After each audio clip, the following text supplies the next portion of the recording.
Welcome to the new episode of All That Jazz. I'm your host, Matias, and I have with me my friend Luke Ford. Welcome to the podcast. Hey, Mateus, good to see you. Good to see you too. So you are Australian slash American. That's what it says on Wikipedia, and you're author of 5 books. And you have an interesting background because you did blogging, and now you're a writer, but also you are a regular man. So let's go back to your how it all started in Australia.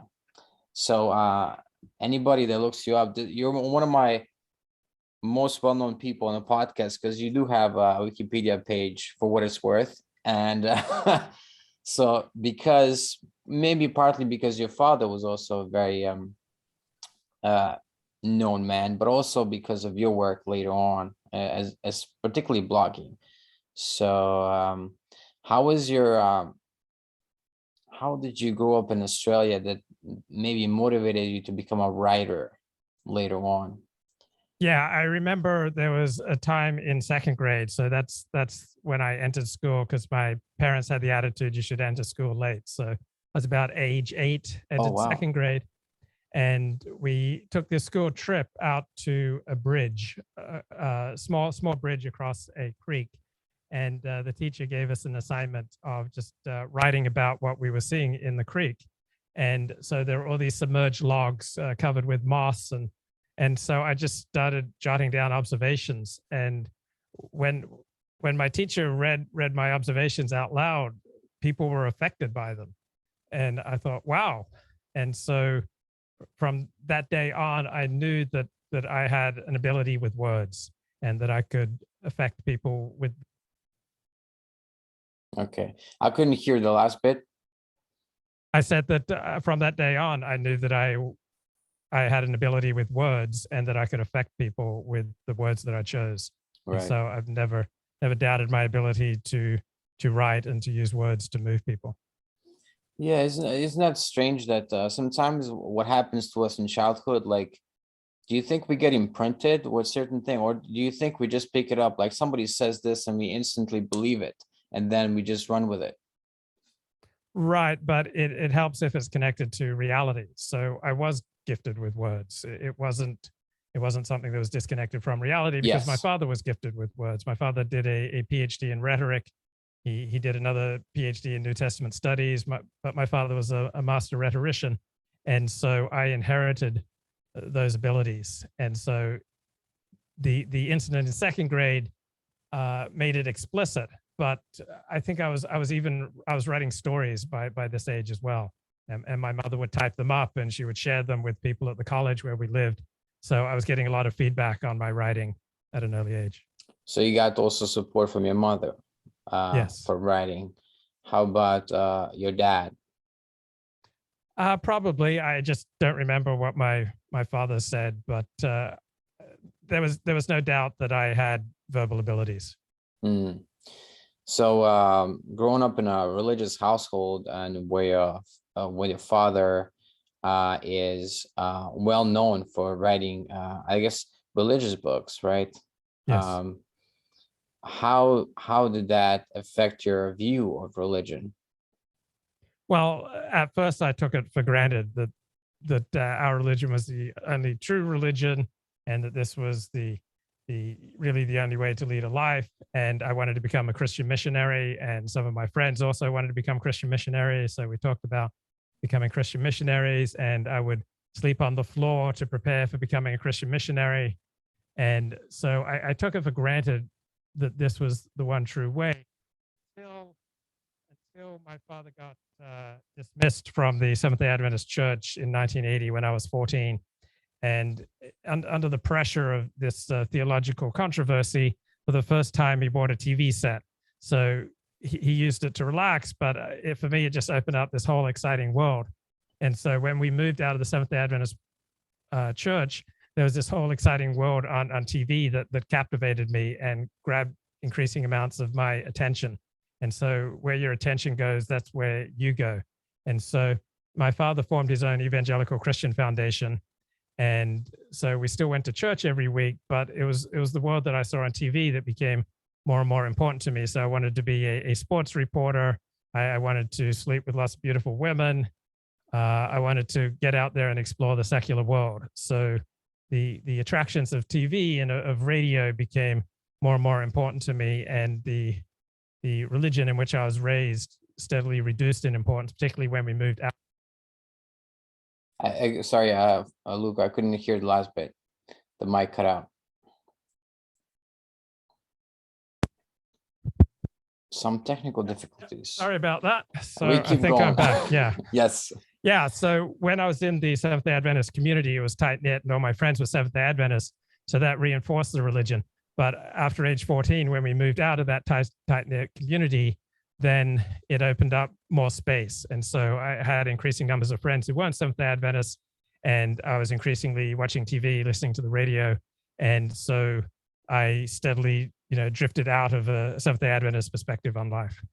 Do you think of being, would you say you were kind of sheltered from the ordinary secular life till you were 14? Yes. So I only went to Seventh-day Adventist schools until I was 14. Oh. And all my friends were Seventh-day Adventist. And do you think that contributed to you then, quote unquote, rebelling and going off the path that your parents have chosen for you, let's say? I'm not sure if growing up in an insular world contributed to my rebelling, but I tell you what, moving out of the insular world actually probably opened me up to rebellion more than staying in it. As long as I was in it, all my friends were Seventh-day Adventists, and so that was the only way I saw the world, because that was all I was getting reflected back to me. Right.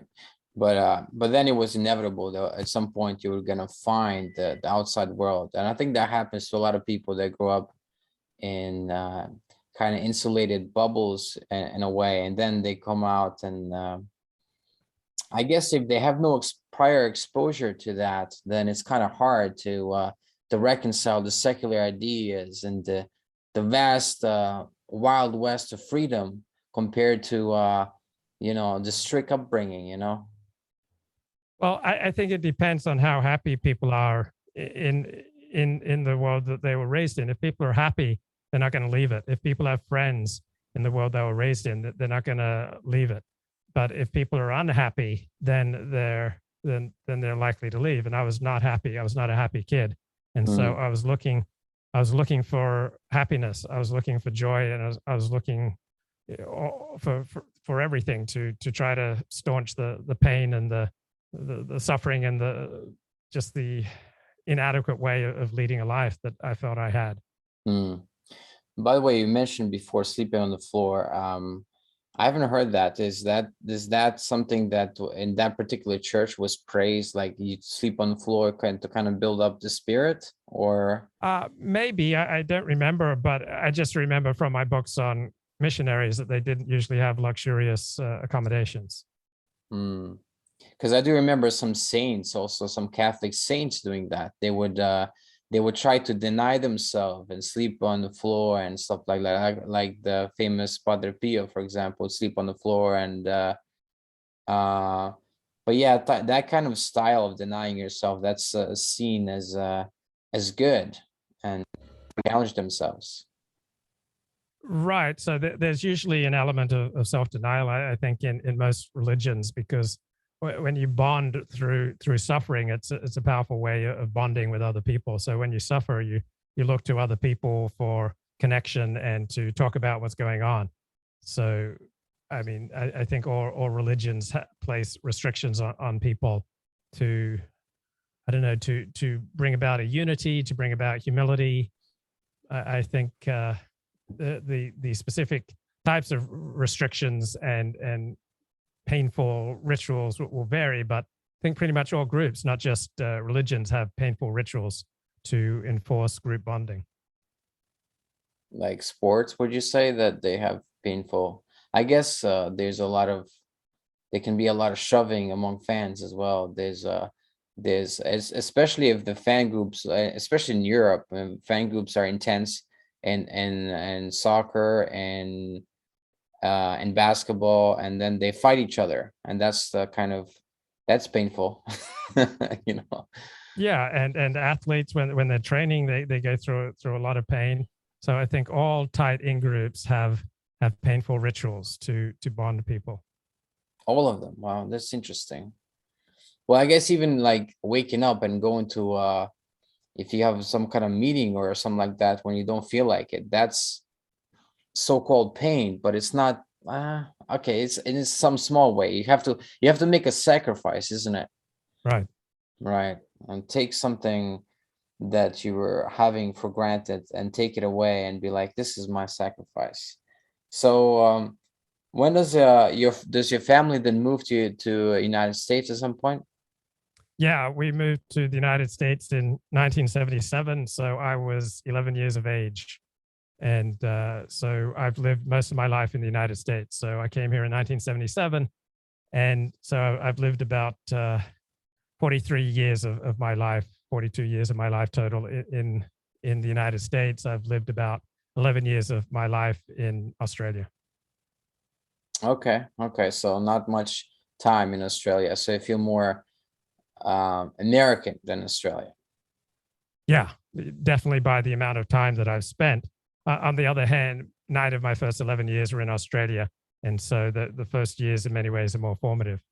So I was just in Australia for 2 months and I felt very, very comfortable. I felt very much like, oh, this is my home. And I thought a great deal about moving to Sydney. And then I came back to America. I thought, oh, I should at least fly back to my life in Beverly Hills to see how I feel there. And then I get back to Beverly Hills and this feels perfectly comfortable to me too. So I kind of fall in love with both places. Right. And especially because you lived there for so long, obviously, your heart is there as well, let's say. Yeah, I've spent almost all my time in the US in California. So yeah. California is a beautiful place to be. So in California, were you still a part of the father's religion, your family's religion for a while? Yeah, from age 11 to 14, we were at a Seventh-day Adventist college, Pacific Union College in the Napa Valley. And then in 1980, my father moved out of the church and we moved about 2 hours north of the Napa Valley. And my father set up his own non-denominational evangelical Christian foundation. And so I would occasionally get back to Pacific Union College in the Napa Valley because I had so many friends there. I loved it there. And our new evangelical Christian community was still about 80-90% of people from a Seventh-day Adventist background, but it was a watered down version of community. So when I was living in Seventh-day Adventist college campuses, such as I was for most of my first 14 years of life, then everybody I knew was a Seventh-day Adventist. But now I was increasingly making friends with people outside of that fold. Well, what's the difference then between a Seventh-day Adventist school and the other public school? Oh, so many differences. So Seventh-day Adventists are vegetarian. Oh, okay. Seventh-day Adventists keep the Seventh-day Sabbath. So they observe the Sabbath from sundown Friday night to sundown Saturday night. Seventh-day Adventists abstain from nicotine, alcohol, caffeine. It's a very distinctive way of life. What about tea? They abstain from caffeinated tea. So if green tea, is green tea caffeinated? Well, some green tea is caffeinated and some's decaffeinated. Right. Okay. Because right now I'm drinking. Oh, that's why I think Mormons have similar, don't they? They don't. Yeah. That's why they don't drink tea, because it's could be addictive, and that's why it's forbidden. Yeah. So then you're there and you make all these friends with other people, and then they kind of change your mind on things. So perhaps you're probably reading a lot, because given that you're a writer, you were probably an avid reader as well. Yeah, so it wasn't so explicit that they were changing my mind on things. It was the experience that there are all these other good ways of leading a life. So initially, up until about age 18, I still thought that the way I was raised was the best way to live. So I would experience other homes and other ways of living, and I'd still think that my way was the best. But you start to see people outside the fold as increasingly human. You recognize that they have the same complexities as the other people you've known, and you increasingly come to terms with all these different ways of leading a life. So as long as everyone you know is just Seventh-day Adventist, you don't think about any alternatives. So then you start meeting people, and it's not an explicit changing of your mind. You just your focus just changes, and your attention changes, and possibilities start bubbling up for you that that you didn't have when you're in a more insular world. There's a saying in a lot of uh, self-help circles that you're the average of the 5 people you hang out the most. And I guess in some way, because you actually like taking in a lot of their attitudes and views on life, and so it would make total sense if you live in an insular environment for a while, and then you're there, and then all your friends, all your associates are in that circle, but then you move outside, and then it's totally different because you meet different kinds of people, and then your outlook changes inevitably, right? Yeah, so I started sneaking away from the house on Friday night to go to basketball games at my school to cover them for the local newspaper. So I was now really interested in pursuing a career in journalism. And so I would tell my parents that I was going to a Bible study. And then I just, run off to the high school. And so I was enjoying the fruits of breaking the Sabbath. Right. And so that became increasingly appealing. And then I imagine your parents found out. No, they never found out. Oh, they never found out. Okay. No. I guess they only found, well, I guess so was it Stark then? They thought you were in the church, like holy in all this, and then all of a sudden they're like, well, Luke is not going to a church anymore. How was that process? Well, I think the first big difference that they saw was I went to my high school graduation, which was held on a Saturday. Mm-hmm. And so, and before that, I took the SAT test. So it's a scholastic aptitude test. And I took that on a Saturday. And I could have made arrangements to take it not on a Saturday, but I just went along and did it on a Saturday. So I was already changing. I went to my high school graduation on a Saturday morning instead of going to church. And then that night, I went to my first secular party where people were drinking, and I had some alcohol. And so the next morning when I got home at 4 a.m. and the next morning when I got up, my father says, "Oh, you look 10 years older." So, so I think they were starting to get intimations. And then I went away for a year after high school. I went away to live with my brother in Australia, who's an atheist. So, right. But that's quite a statement, though. Hold on, like 10 years older. Like he kind of saw you right away, and he can intuit that maybe you were hungover a little bit, but he can intuit maybe the attitudes that we're holding, and he saw right away. Yeah. I think that made explicit things that were kind of implicit for years. And was it then hard to reconcile that with dad being in the public eye, and then you because obviously there must be some pressure on the kids to kind of live up to the ideal image of the family, especially if the parent is so prominent in a certain religion. Well, both my older brother and sister had rebelled, so it was kind of easy for me to follow in their footsteps. Like my parents eventually said that I was the most compliant of all the kids while I was living at home, and then I became the biggest heartache after I left home. Oh wow! Okay, and was this was that comment a source of like this affirmation, or like did you like to hear that comment? I didn't have any strong feelings. I just recognized the truth of it. I'm not somebody who likes confrontation in his personal life. So I can't hear you. I went out again. Sorry. Yeah, I would code switch. Okay. So like most kids, I would speak one way to my parents and speak in a completely different way once I left the house. That when I was in the house, I would just instinctively obey the rules of the house. But when I left the house, I did, whatever everyone else was doing.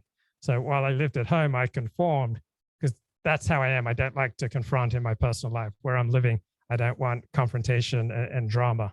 But then once I got out of the house, I'd do what I wanted. And I was largely able to get away with it. And then would you say that conforming was one style that you maybe grew up as a kid, but then later on the perhaps to develop the other part of personality, as it were. This is me just blabbering on, but what I think might have happened is that you then, to develop the other part, that the unexplored part, you became like a rebel against the upbringing. Or would you say that's not accurate? No, I did completely rebel against my upbringing. I became an atheist for 4 years after I moved back to Australia with my brother. At first, I was going to church. Then I got a job that required me to work on Saturday morning. And then I decided to just, completely give up religion. And so when I came back to the States, I still lived with my parents for another 3 years. But I was an atheist and I didn't go to church and I didn't keep the Sabbath. And they didn't give me a hard time about it. They thought it was just a phase that I was going through. Yeah, there's something to be said about the love of parents. They try to, I mean, life is so hard in a way, and to have parents there, and obviously if they try to dissuade you every day and try to convince you, that wouldn't they knew that wouldn't work probably at all, right? So they probably did the best they could at the time. So then how does the blogging then start? Well, initially I wanted a career in the mainstream news media. That was my goal since 8th grade. I wanted to be a journalist. But when I was 21 in February of 1988, I got really sick. And so I tried to continue on with my life. I went to UCLA for a year, but I was sick the whole time. And so I was eventually bedridden for 6 years with something that doctors call chronic fatigue syndrome. And it stayed with me essentially ever since then. It just, I got partial relief after 6 years. And I only really overcame it about 6 months ago. I've been a lifelong vegetarian because that's what Seventh-day Adventists do. But I took these grass-fed beef organ capsules about 6 months ago, and suddenly I just felt amazing. And the fatigue that had dogged me for almost all my life just disappeared. So I don't know why. It was just such a night and day experience of taking these beef organ capsules. So I finally, 6 months ago, finally overcame the chronic fatigue syndrome. But anyway, that severely restricted my life. And so I started looking for work that I could do from home. And so I thought I'd write a book. And I thought, oh, I'll write a book on the history of sex and film. And then I developed thousands of pages of notes. And someone said, oh, you should put up a blog and put, porn banner ads along all the writing that you've done. And so I did that, and I was able to start making my living from that. And so I was able to make my living as a blogger from 1997 to 2007. Now, I could only do it by writing on the most salacious topics possible. So blogging about the porn industry and some aspects of Hollywood and the overall sex industry. But I loved that I could work from home and that I had, tremendous freedom. So that's how I got into blogging. And then because, I was blogging about the porn industry and didn't always observe good journalistic protocols, and I made some major mistakes. I also some enemies. Yeah, I made a lot of enemies. I got sued 5 times for libel, and I diminished my ability to ever get a job in the regular news media. The lawsuits, did you lose any of them? No. So there was one case that my insurance company settled, but the other ones I won. But it was still not a pleasant experience. But anyway, I fell in love with blogging because I could just say what I wanted without the restrictions of an editor, without thinking about the repercussions of what I'm going to say to the rest of the staff. And so just, I think temperamentally, as a rebellious type, I'm particularly well suited to blogging. And you decided to write on pornography because I'm guessing at the time you were using pornography, so you naturally thought this is interesting. And also a lot of people naturally, no, not I shouldn't say naturally, I just say they are interested in pornography. So, and you saw it as a way of making a living, I suppose. Yeah, I was interested in it, but it was also the only topic that I could make a living writing about. So it was, it's very difficult to write for a living, and this was a topic that galvanized tremendous attention, and so I'd have 10,000, 15,000 readers a day. What would you write about, though? Can I ask? Like, well, I'd interview the people in the industry and how did they get there, and so people had fascinating stories to tell, and in many ways these were among the most honest people I'd met because they were outside polite society, and so they didn't have to observe the norms of polite society, and so they could say some very funny truths, which I really appreciated. Also, there was an organized crime element in the industry, so I wrote a great deal about that. The economics of the industry often led the way in technological change, so I'd write about that, and law enforcement's attitude towards the industry, because the industry dwelt in kind of a gray area between the legal and the clearly illegal. So there were endless things to write about.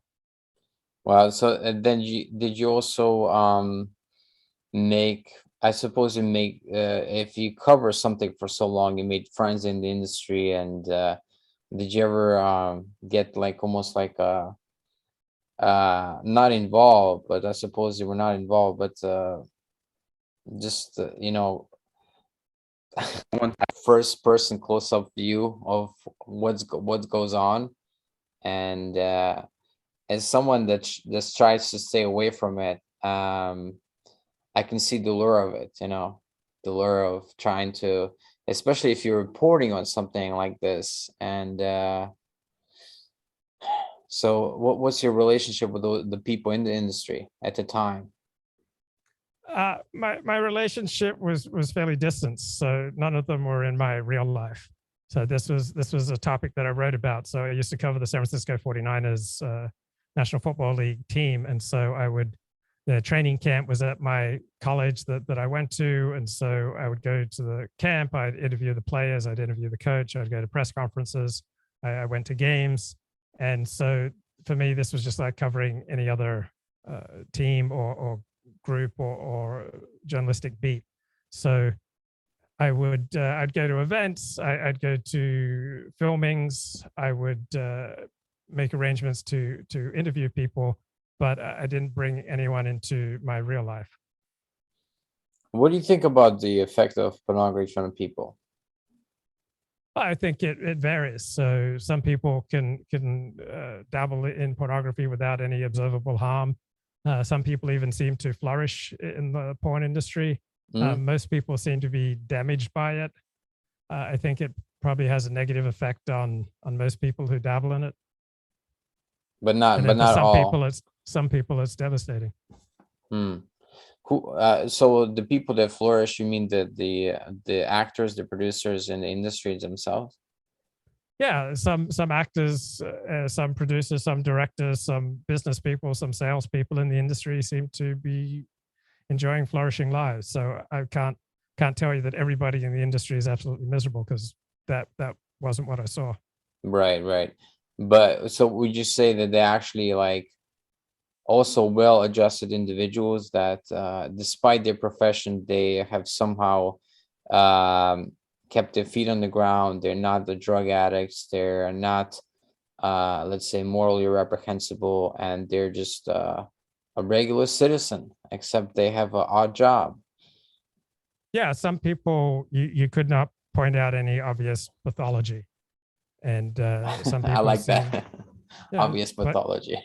Yeah, so people are complicated. So I know people want to just paint like everyone is in the industry is evil and messed up, and that wasn't what I saw.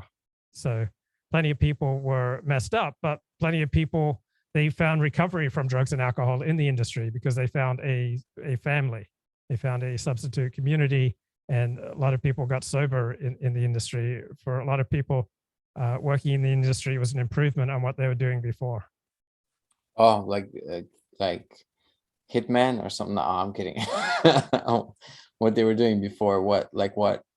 Well, some people were drug addicts and alcoholics prior to entering the industry, and in the industry they got sober and they improved their lives. Right. And I suppose a lot of people then, not only actors but people that watch it get destroyed inside and then outside as well, like observably destroyed. Right. I can hear you.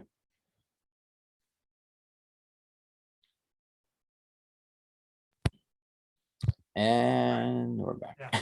So there was a lot of talk in the industry about porn years. So like 1 porn year is equal to 5 regular years. So oh man, the industry would take a lot of a toll on people, and so people would age, and some people would commit suicide. But I'm not sure that the suicide rate in the porn industry was higher than, say, among dentists. I think dentists have a really high suicide rate. So definitely many people dramatically deteriorated in the industry. And then for the user, it can trigger, can trigger despair. It can trigger, alienation from other people. I think it tends to warp your mental processes. So you get this overwhelming dopamine hit, and it tends to hijack your thinking processes, which then interfere with your ability to interact with people in normal life. So it increases the isolation that at first it was the cure for. People feel isolated and alone. They look at porn, they feel good, but then looking at porn often traps them into a downward spiral that leads to increasing isolation and difficulty interacting with other people. Yeah, and yeah, visibly, like it seems to be morally or ethically, a lot of things are problematic with the porn industry. Like, what was because my experience with it and also I saw some studies actually. This is not so much my experience, maybe a little bit, but I saw credible studies saying that use of porn is related to like what they call porn-induced erectile dysfunction, even among young people, like in their 20s. And I've read online some horror stories about people that have overused it and masturbated many times in a day. It's oh man, the horror stories are truly horrendous. It makes me kind of sick,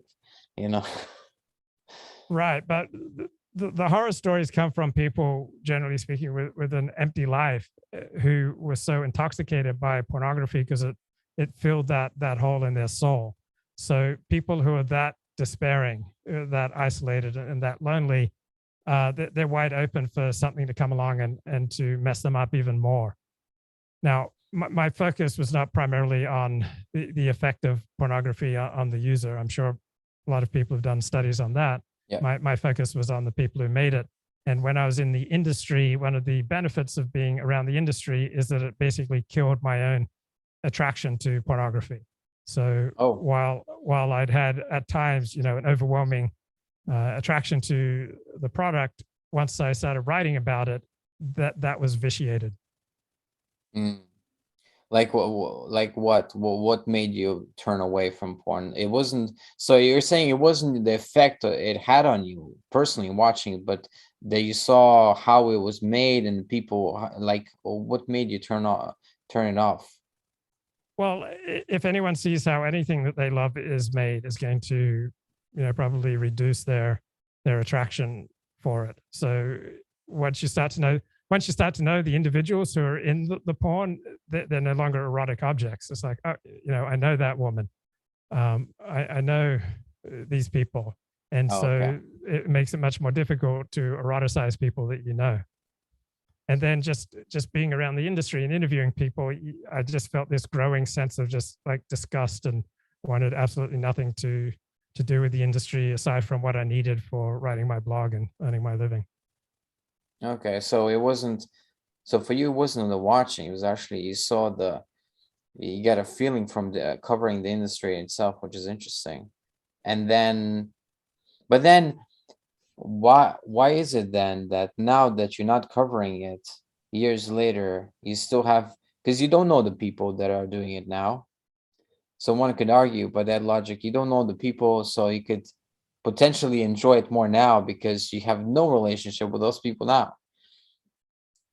Right. So I just had a realization in 2011, no more porn, and I needed some emotional sobriety. So I started attending 12-step programs. Some of them had strong component of porn addiction, and for me, emotional sobriety became a top goal. And I just didn't want to contaminate myself with the filth anymore. So there are a lot of things that I started dropping from my life. I mean, there are TV shows that I won't watch. I can't tell you in advance, but I mean, I was able to watch Game of Thrones and it didn't affect my emotional sobriety, but there are other TV shows that I would feel affecting my sobriety, so I would stop watching them.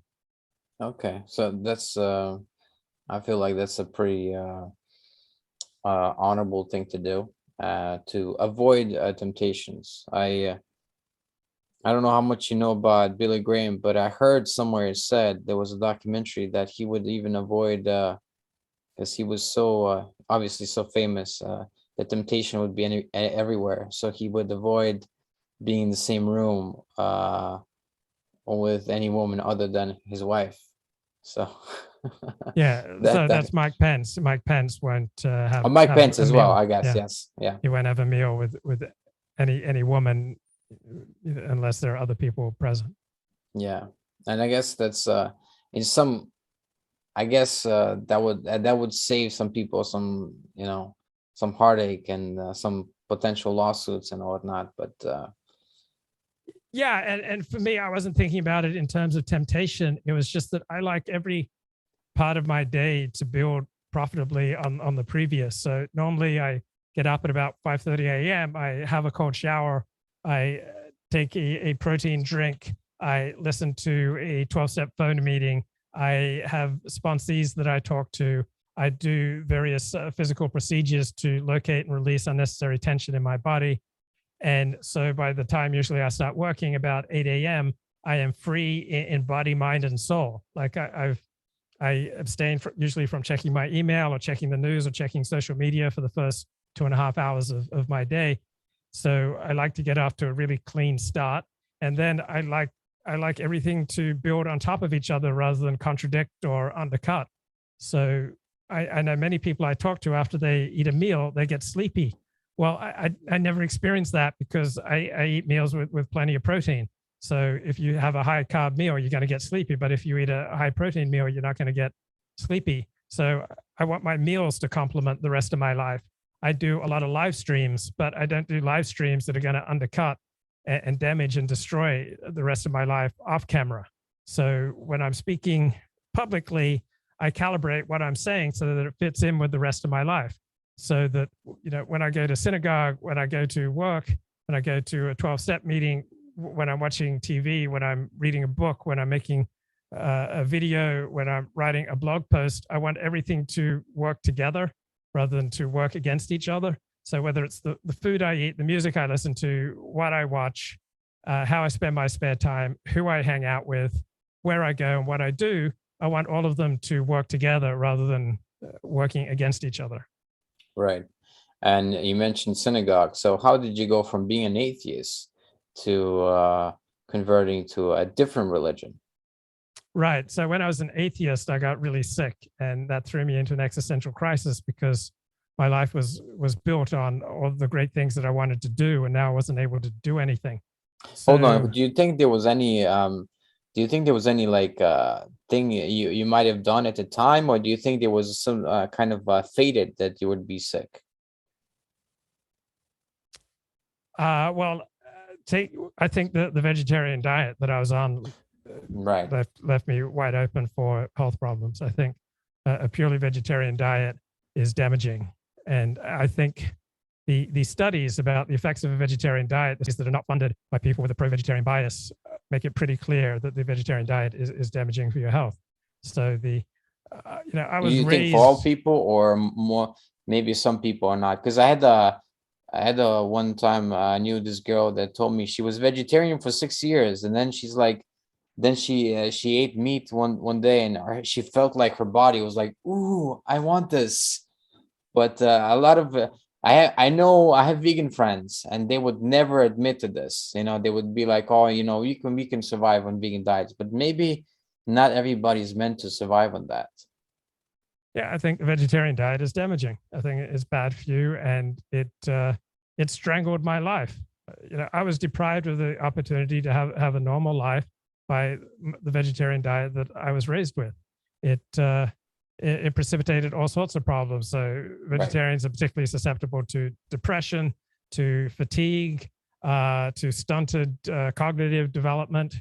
I think it's a crazy diet, and so that left me wide open for all these problems that stunted my life. Now I forgot what was the synagogue, the synagogue, and then you converted from being an atheist to converting to another religion. Right. So my world had fallen apart, and so I was looking for a way out of something that was beyond my ability to understand. I had no idea why I was so sick. And the months and years would roll by, and I wasn't getting any relief. So when I was sick, I wasn't able to read as much because of headaches. So I listened to a lot of talk radio. And there was a talk radio host named Dennis Prager who I started listening to regularly. And I formed a very strong attachment to him. And I'd call in to his show, and I'd debate with him. And I really appreciated him and his show. So I ended up reading some books that he'd written, which were on Judaism. And then I met Jews for the first time at UCLA and became highly intrigued. And so I just started reading. So it began as an intellectual journey. Then I got to know many Jews, and I really liked their way of life. Wow. And so it was Dennis Prager that started you on that journey, basically. Yes. Nice. Yeah. Okay. I think some listeners, some viewers will know Dennis Prager. So you just went on. You had the interest, the inclination to go, and you met a lot of Jewish people, and then it started to grow in you, the desire. Why not me? Why not me?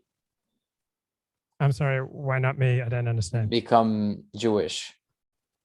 Oh, well, I became intellectually interested. I became socially connected, and it just seemed like a good way of life. And I became convinced that this was a profound approach to living. I was just fascinated by all the Jewish books I was reading. And so I started making steps towards conversion, because I was also convinced that I was in need of community. When I was sick, I was particularly isolated, and I didn't feel like I could go back to the Seventh-day Adventism that I was raised in. I didn't have any desire for that. And so I needed community.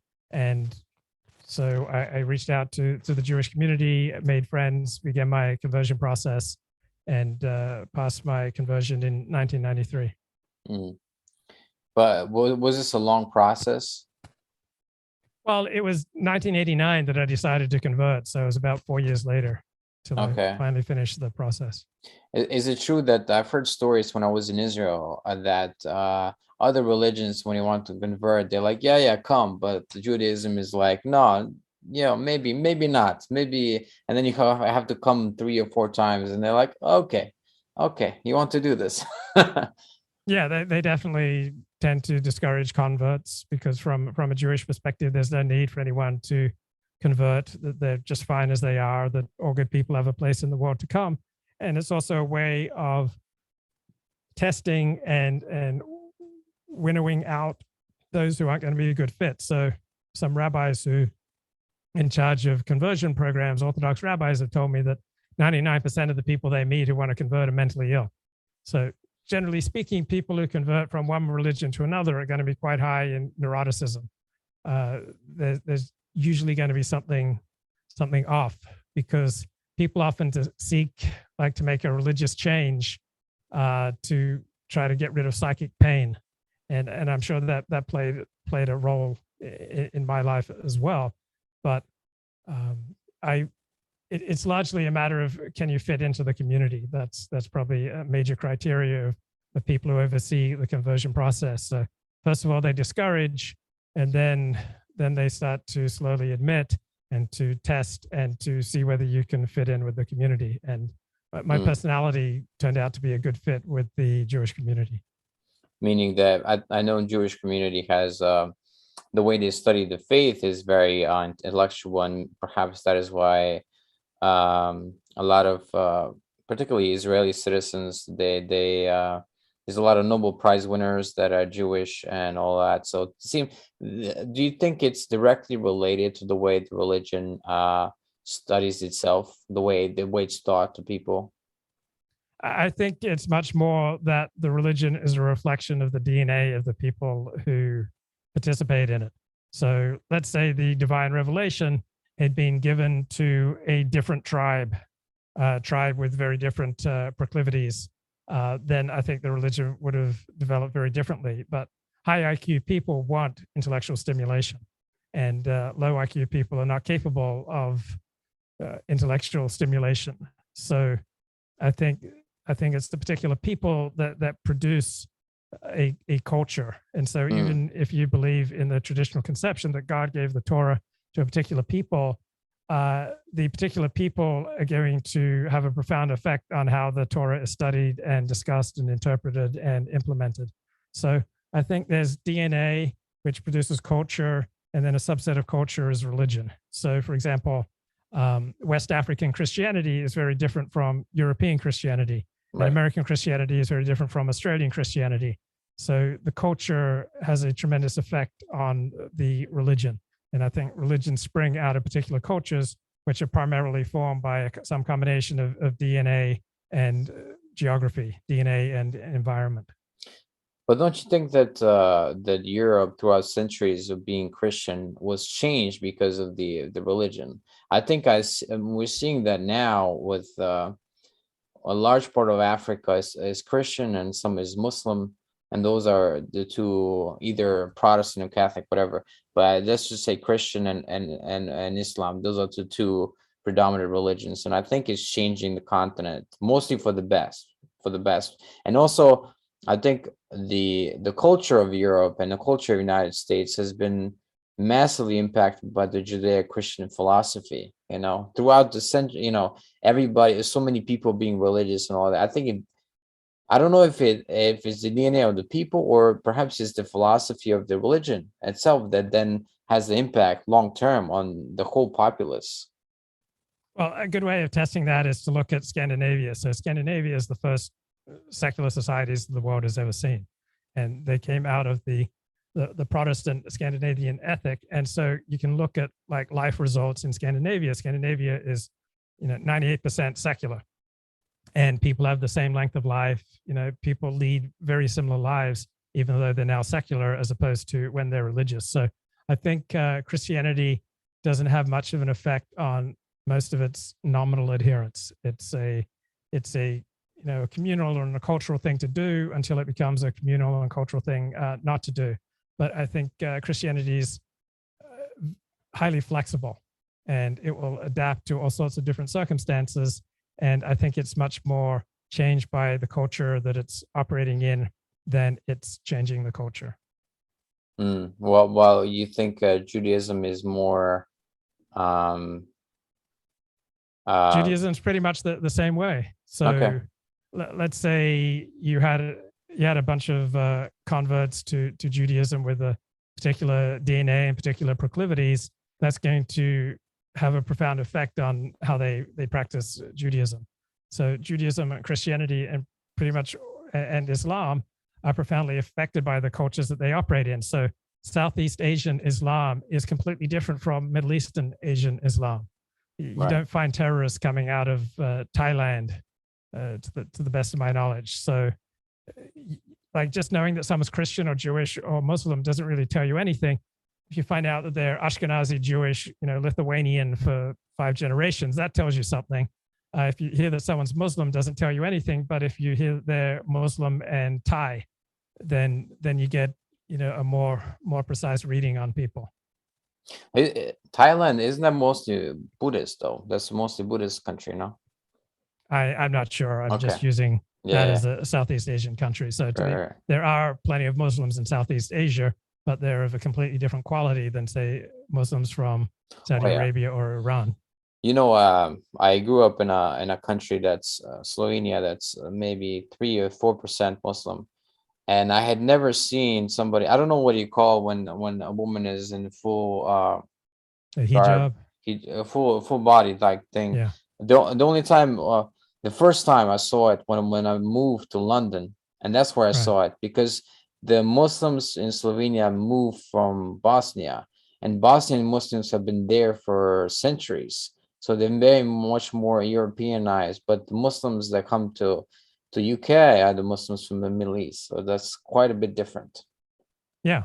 So obviously, the Muslims in Slovenia, completely different group culturally from the Muslims in London. Yeah. So you mentioned 12-step groups and all that, which is, I think AA is one of the famous examples. Did that in any way change the way you practice Judaism? Well, I think one of the reasons that I converted to Judaism was to try to get control of my unruly self, and I was looking kind of for relief from an unwanted self, like many people who convert. And then I realized as the years went by that the Judaism as I was practicing it anyway was not doing that. It wasn't really affecting my moral character. So I only found emotional sobriety and relief from many of my more imperious and antisocial urges from 12-step programs. So by attaining emotional sobriety through 12-step programs, I was then able to come to Judaism and to participate in the Jewish community a lot more easily. So I was creating less ruckus in the Jewish community. I was creating less turbulence. I was alienating fewer people. I was able to fit in. I was able to let go of more of my ego. I used to have this character trait. I probably still do to varying extent, but I used to have this character trait where I wanted to take over every group that I ever joined. Like I thought I was smarter than everyone. And like I would go to Torah classes and I would ask questions to try to make the rabbi look stupid. And that alienated me from a lot of people. And I operated that way for, the first 25 years in Judaism, and just made all sorts of unnecessary enemies and just made myself unwanted in many places. So once I was able to obtain some emotional sobriety and see to the extent to which my own choices and my own behavior was responsible for my problems, I was able to kind of let go of the chip on my shoulder against, this person or that community in Judaism. And I learned to get along with people. And so it made my Jewish life much happier and smoother. Yeah, it's like, seems like self-centeredness is the key to a lot of troubles, because I have found myself that particularly I observe it in myself in the last 3 years more so than any other time, because I became more, in a way, more confident in myself, but also I noticed that I've been also extremely irritated when people disagree with me in some way, and I would get quite sometimes quite hostile and stuff like that. So I'm like, this is quite strange. So, and then I noticed that some other people, they didn't have that. They were quite more easygoing, because most of the time I'm easygoing, but except when it comes to things that I'm passionate about or things that I strongly have a vested interest. And I'm like, oh, I think this is right, and I'm right and you're wrong. And but then I found 99.9% of the time, if I do express it, and especially in the strongest terms, that this is not conducive to anything good, usually. Yeah, so I just would build up all these resentments against other people and women that I dated, and rabbis that I'd had falling out with, and I just built up all these resentments, and then things would spiral into rejection. I would get increasingly rejected because of my antisocial behavior, and then the 12-step approach I found incredibly helpful, surprisingly, because I'd always dismissed it. I'd always thought it was really gay and stupid, that it was people who weren't strong enough to take responsibility. But I came to appreciate the 12-step approach of you didn't choose to be a sex addict, or you didn't choose to be a debtor, or you didn't choose to be an alcoholic, right? You didn't choose these things. Therefore, you don't have to beat yourself down for the ugly things that I've done, say pursuing, intense sexual and romantic interactions. Like, I've got a whole history of some ugly behavior, and I don't have to hate myself for that behavior. I have a moral obligation to make amends where appropriate, but I didn't choose to be a sex and love addict. I didn't choose to have these various crippling emotional addictions. So therefore, didn't have to beat myself down for them. So I was able to be more emotionally level, because I no longer needed to beat myself down, and I was able to accept my role in my own misery without beating myself down for my bad behavior. So if I don't have to denigrate myself, it makes it easier for me to see the role that I've played in my own suffering and in other people's suffering. And it was just it surprised me with an approach that just pragmatically worked. It enabled me to see more and more and more of my own role in interactions with other people, and to see where I'm being compulsive and where I'm operating with blinders on, and where I'm getting out of touch with reality. So the 12-step approach helped me to accept more and more of reality. And when you don't accept reality, you get humiliated. So every time I get humiliated, I recognize, okay, what part of reality am I missing? For example, I was missing a bus, and then if I'd done more preparation to see where the bus stop was, I wouldn't have had that problem. So when I get humiliated, it's a lot easier for me to now think, okay, what part of reality was I in denial of? What part of reality was I not accepting? Where was I exhibiting a lack of consideration for myself, for other people, for important details? And one there's a philosopher like Eric Hoffer that mostly lived in California in later years of his life and got the Nobel, not the Nobel, what's the highest prize in American, Presidential Medal of Freedom, right? Presidential Medal of Freedom from Ronald Reagan. And he said that even if I'm paraphrasing, that even if you're really observant, sensitive, person, that somebody that's not sensitive can be more observant of you than you are of yourself. So I really like that quote, because it signifies that other people also they're very much perceptive more than you are of yourself. So I guess what I'm trying to say is, when you went through a change, particularly maybe with Judaism first and then 12 steps, what were some of the things people would say when you converted to Judaism, and then later on when you start really actively working the 12 step, particularly with a sponsor? I remember one thing that people would say is that you're always trying to show off how smart you are. And when you're asking questions at a Torah class, you're not asking to learn something, you're asking to try to advance yourself and to put other people down.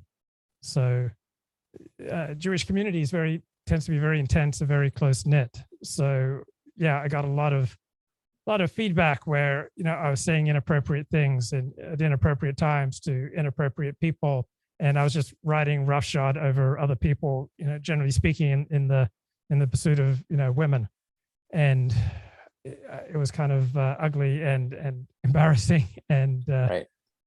And yeah, I just developed a really bad slutty reputation, which is not a good reputation to have within Orthodox Judaism.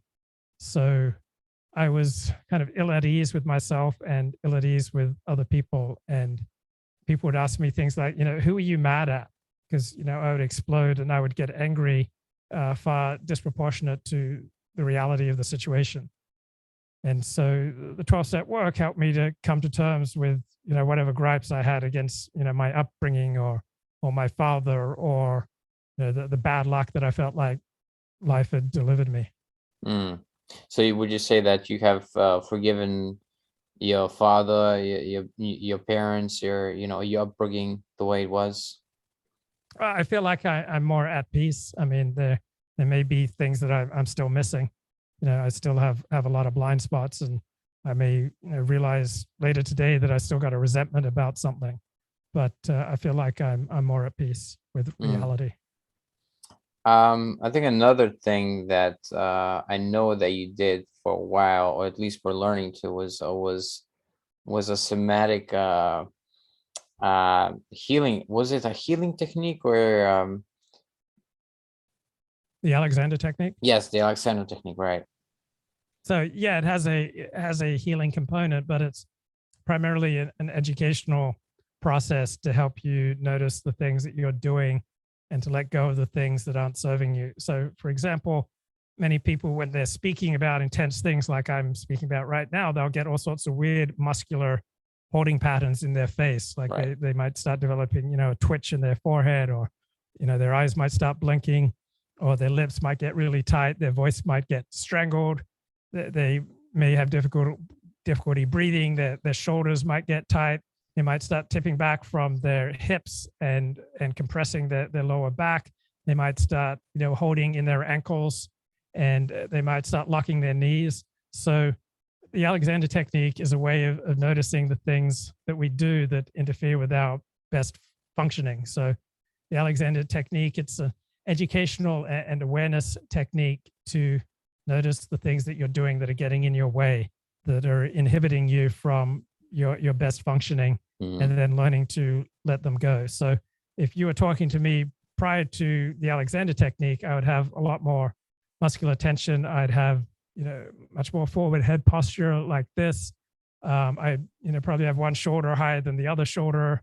I'd have a lot more physical pain, and then all that pain and contraction that then feeds back into your emotions and your thinking. So when your body's tight, your thinking and your emotions tend to be, much more tight and volatile. Right. But when you're at ease in your body, then you can be much more at ease in your thinking and in your emotions, and you can see more possibilities than when you're just tight. When you're tight, it just confines your thinking. Yeah, it seems like the mind-body connection is so very strong that that's you can notice when somebody is. I don't know if it's an intuition or if it's you notice the body, or if it's both, because people always get a sense if somebody's really uncomfortable. Yeah. I don't know, but I think it mostly I have my hypothesis is that it's mostly intuition. Mostly people, especially women can look at somebody and they're like, oh, this guy's bad news, so this guy's is really shy or really uncomfortable, like, or some people are good at reading people, like they will just see you in the way, maybe the way you walk or something. They will just see, are you this type of person, because they've seen so many, like especially security people and stuff like that. They will pick up on these things right away. So that seems physical, but then what you're talking about is mental. So it would seem that it stems from the mental. However, if you adjust the physical, then it also seems to adjust the mental as well. So it's an interesting connection that it has.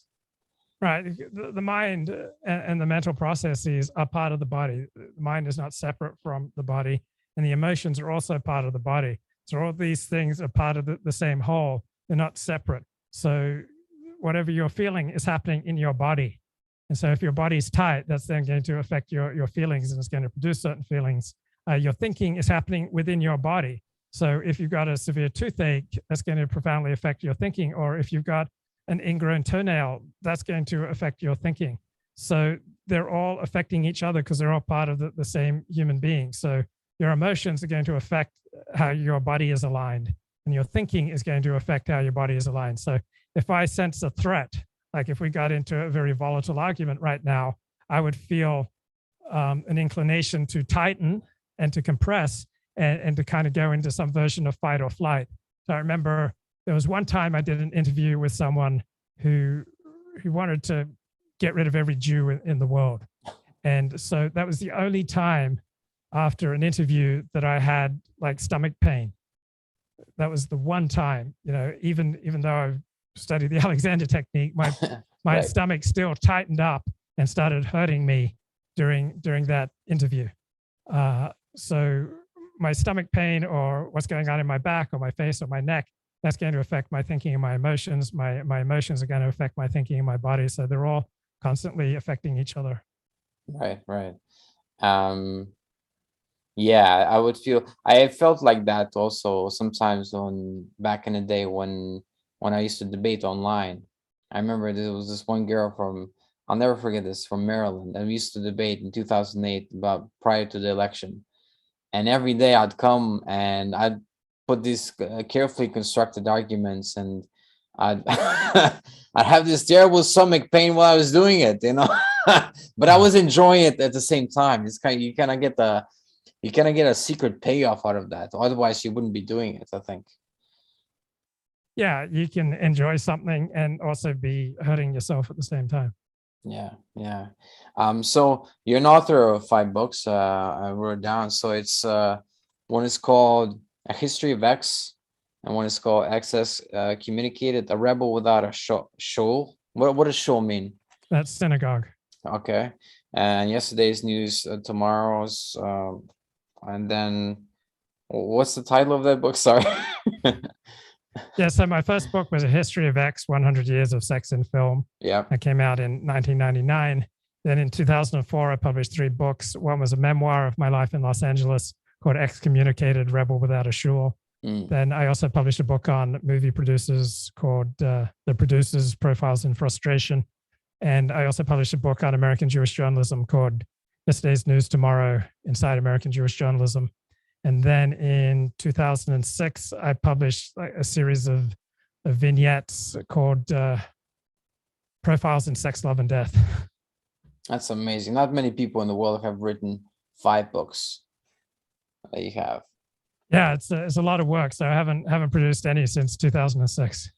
But isn't the market changing as well? Like you used to, if you wrote a book back in the day, like I think 80s, they would sell a lot more than now, because now there's the attention is between books and TikTok, Facebook, Netflix. Yeah. People are divided by that. Not, less readers. Yeah, I think. do a lot more videos than and no writing of books in the last 15 years. Yeah. So do you still use the Alexander technique? Yeah, I still teach the Alexander technique mainly to actors, and it's also something that I use for my own well-being. Not anybody that you would want to mention? No, you can't. That would be, but no, it's great. I've gotten to work with actors who are on Broadway, actors in network TV shows. I've gotten to work with billionaires. I've gotten to work with celebrities. It's interesting. It's an elite profession. You get to meet some interesting, highly accomplished people. Because 3 types of people take Alexander technique lessons. There are those who take it for pain because they've got interfering muscular tension and compression patterns.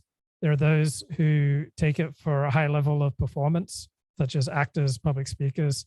And then there are those who take it for personal growth. They just want to learn more about how they're operating in ways that they're getting in their own way. So it attracts a high quality of person. Nice. Well, would you say it's has similarities to? I once interviewed a woman that does Feldenkrais technique. I'm sure there are similarities. I just don't know much about Feldenkrais. Okay. So if people are, so I guess you're not doing this via Zoom or something like that. People have to be there, right? No, I do teach it sometimes via Zoom, particularly during the pandemic. So people can contact you for that. Yeah. Cool. Is there anything you'd like to add before we part? Yeah, so my Alexander Technique website is alexander90210.com. So in Beverly Hills, then my website's lookforward.net, and then I've got a couple of YouTube channels, Look Forward live streams, and Luke is back. So I'll put all these in description as well. Right. And last thing, this doesn't have to be too long, but since you mentioned Dennis Prager, I'm guessing that changed the political.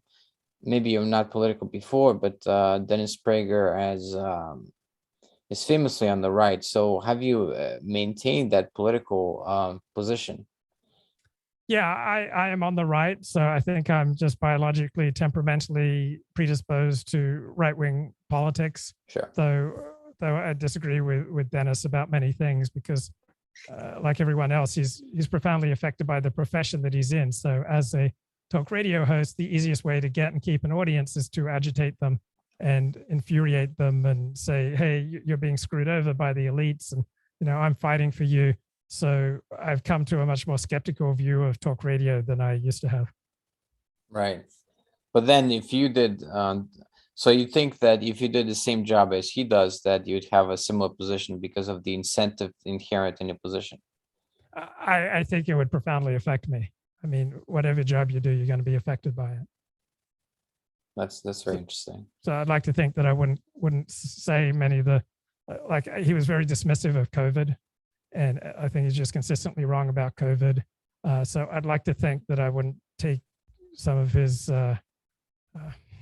less intelligent positions, but under the pressure of keeping ratings, like who knows what crazy things would escape my mouth. What would you say is your position then on COVID, since you brought it up? Yeah, I think it's serious, and I think that there are some issues where the elite are much more right than the populace. And so I think with regard to COVID, that the elite are more right than the populace, that the left has been more right than the right, that this is something that calls for big government and government intervention and intrusion, and right-wing themes of freedom and just let the people do what they want are not an effective way of dealing with something like COVID. So some circumstances, I think the populists are right and the elites are wrong. So immigration restriction in Europe and in the United States is a populist position, and I think that's the right position. Right. Affirmative action, that's an elite position rejected by populists. So I think the populists are right on many things, but the elite are right on many things and the populists are wrong. What do you think about the COVID vaccines that makes them your position that you think is right, that everybody should take it? Yeah, I think everybody should get vaccinated, meaning the vaccines approved for use in the United States have proved to be highly effective at reducing hospitalization and death. They don't necessarily reduce infection significantly, it depends, but they certainly reduce death rates and hospitalization rates. So I think governments should incentivize people to get vaccinated. Incentivize, but not force. I'm not sure on that. Okay. Well, that's probably the only thing I would in this podcast disagree with you, because I've had also, full disclosure, I've had other guests on that have would disagree strongly with your position on this. But I have to say as well, I don't know. I'm like, I'm not 100% sure of my position on this, so I don't know. I'm just skeptical of it, and I don't need it, so I'm not gonna take it. Okay. I like that the way you said okay. All right, cool. Look forward, everybody. I really enjoyed the podcast with you. Thank you for being on. Good to talk to you. Absolutely. And thank you, everybody, for listening or watching the podcast.